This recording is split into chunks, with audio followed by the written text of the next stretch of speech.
In order for an American film to crack the Chinese market, certain themes cannot be portrayed, certain products must be taken out, and certain speech must be limited. Hollywood is relying more and more on China to make profits on their movies. So that means our films are being written with China in mind. If you control America, you can control the world. That's the big secret. And of course, if you're informed, it's not a secret at all. But to the ignorant, quite a bit is secret. Let's go all the way back to the 1st century BC. It was in that century that a rather obscure philosopher by the name of Epictetus, who lived in the kingdom of Phrygia, had this to say. He said, appearances are of 4 kinds.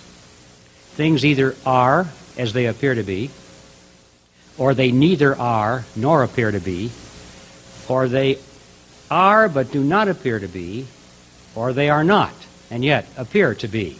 Actually, I was convinced after I read that if Epictetus had been alive today, he surely would have been a Harvard professor of banking and probably would have written the definitive textbook on the Federal Reserve System.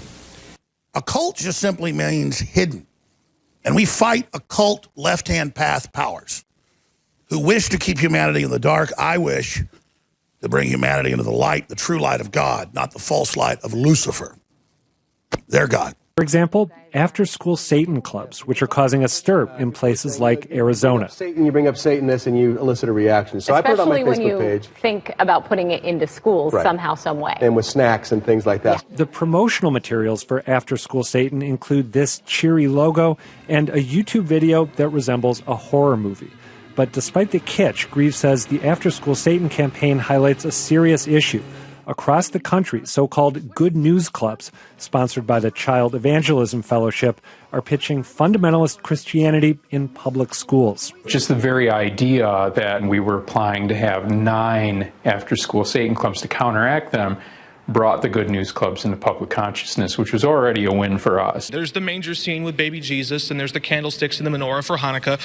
Both of those put up by religious groups. Well, those groups not too thrilled with this latest installment, a statue from the Satanic Temple of Chicago. And the statue is more than offensive to many. It was created in response to a monument of the 10 Commandments placed here on the grounds of the state courthouse in Oklahoma City. Ultimately, the temple says that's where they want to place their 9-foot statue permanently. The Satanist wasn't happy with what a Christian minister was preaching. I love you too. Demons in hell! You're a liar! You're a fake! You're a phony!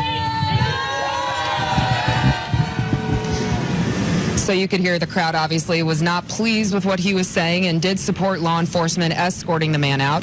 The Baphomet statue sat in the center of the rally, but comments about the lawmaker who spearheaded the push to bring the 10 Commandments to the Capitol took center stage.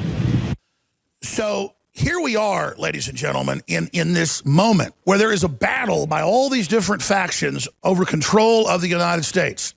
And almost everybody's hedging their bets out there. And no one's sure who's really going to come out on top. But they do know this.